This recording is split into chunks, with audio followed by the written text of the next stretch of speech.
no, bound na siya, no. So dito tag opening tactics, no. Sa opening tactics sa to ang himuon. So let's start E4 E5. So knight C3, then knight F6, no, sa common ginagamit sa opening, no, para mga atake-atake. Then F4 na counter, so long dayo, no, so long gusto gikaon niya kaon.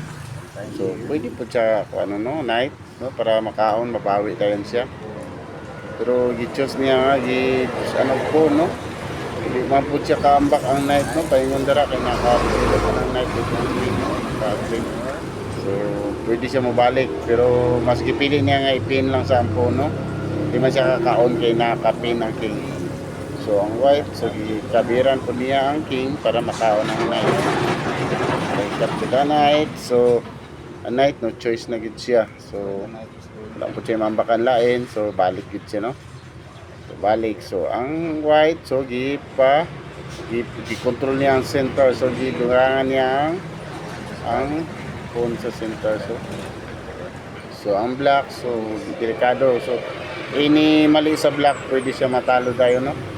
So mas better ang F6, so napoy D6 po, gipili niya ang D6, no, big blunder, no, so big blunder because ang knight naka paingon ang knight, no. So ang problema diya kung asa paingon ang queen, no, saan papunta ang queen. So ang queen niya is pwede siya mosulong, pwede mo bihag, kaya lang mo queen E6 ma-double, ma-port man siya. So yang gipili, so queen H4 check. So pwede pa, no, kay pag magkamali ang kalaban og depensa, pwede pa siya makabalos, no, maka-counter. So maka-counter siya pag mamali og depensa ang kalaban. So pwede man gud siya kuha, ano, pwede man gud siya itira dito. So napo siya counter iya, no. So dapat ang black preparado po siya, no, dili siya magpataka og depensa man gud siya. So pwede siya mapildi po tayo, no, kung pataka lang po siya og depensa.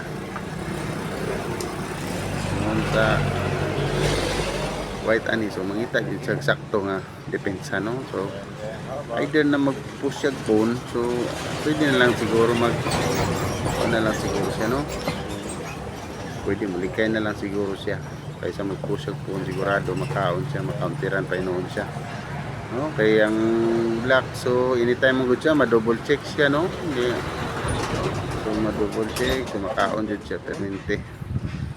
So open check, so dagan mga tira, pwede may tabo sa yaha, no.